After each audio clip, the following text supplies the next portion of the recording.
Your dreams may be closer than you imagine. When I was living in Japan, I was an English teacher, and one of my students came to me with a dream to meet James Brown, the famous Godfather soul, I feel good. And I said, no, that's not possible. James Brown is very famous and he's not reachable. And she said that that was her dream from when she was a little child, when she first heard of music. And she asked if we could write a letter to him. And I tried to persuade her not to do it, but that's what she wanted to do, so we did it. We wrote a letter to him. At the time he was in prison, and I felt that we would never get a response from it. And a couple weeks later, sure enough, we got a reply from that prison he was staying at. And I read the letter, and I didn't believe it was his, because the chance of connecting with James Brown is very remote. So, but at the end, it said, James Brown, I feel good. And I was like, oh wait, maybe this is James Brown, you know? So we sent a second letter out to him, and we got another response back from him. I'm like, wow, this is seeming pretty real, or it's a great joke. And then the third letter that he sent was a letter we didn't get.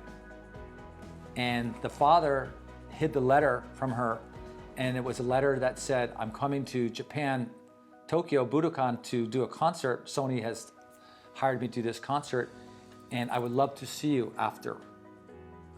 And she found the letter while she was cleaning her father's office, and it was tucked away under the mat, and she pulled it out. And we had already went to see the concert. It was too late. So I spent 1 year trying to get in touch with the Godfather, James Brown, and no luck, but she was relentless.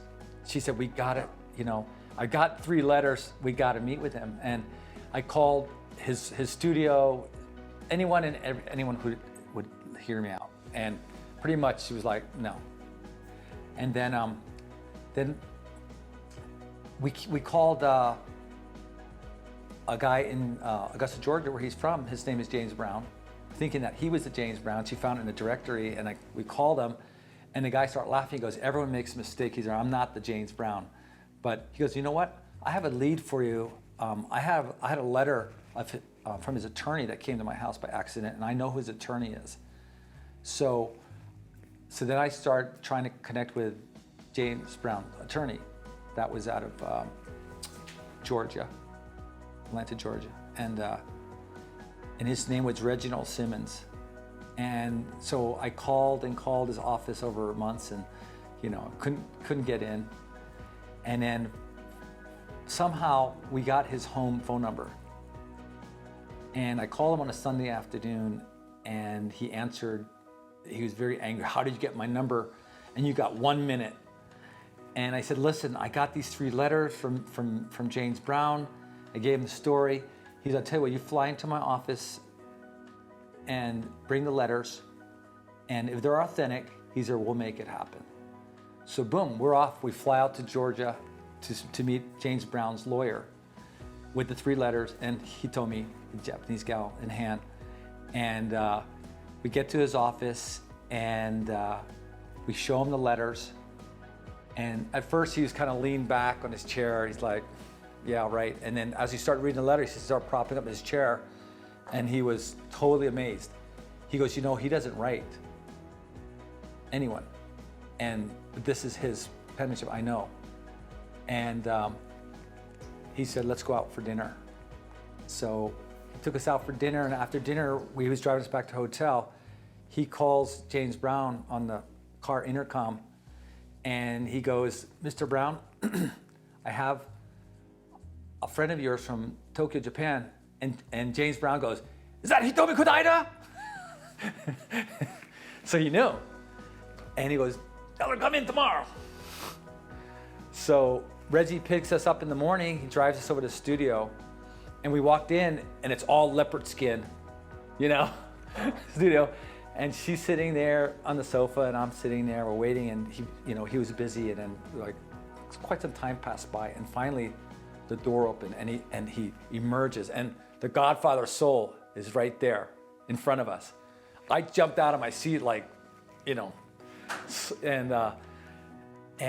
he goes, "Hitomi!"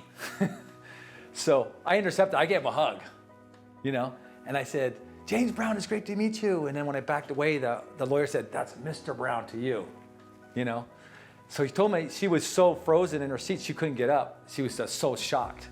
So I pulled her up, she, connected with James Brown, and then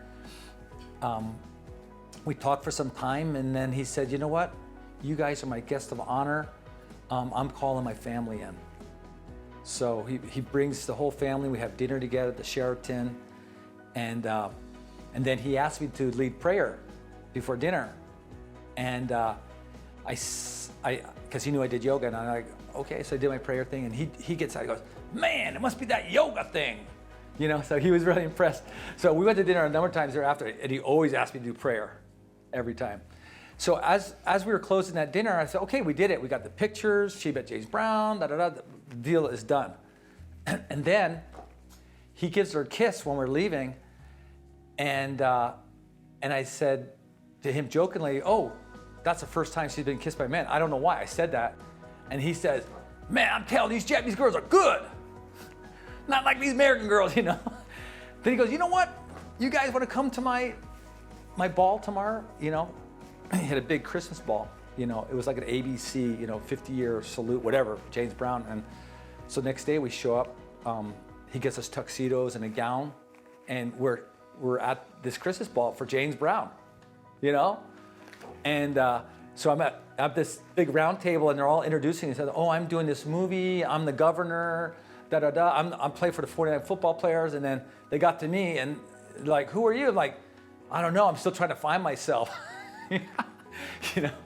And anyway, so Mr. Brown, James Brown, comes up to our table and with his wife, and and introduces his wife and stuff. And then she asked me, said, "Do you think I can dance with him?" And so I asked, he goes, "No, he's not with her around, So anyways, we wound up going out there on 3 different occasions, and one time he invited us to Las Vegas, and he had a big, celebration for him, and he actually had us in the front seat, and he told me on the stage in front of thousands of people, and he's dancing with her, and she's stepping all over his feet.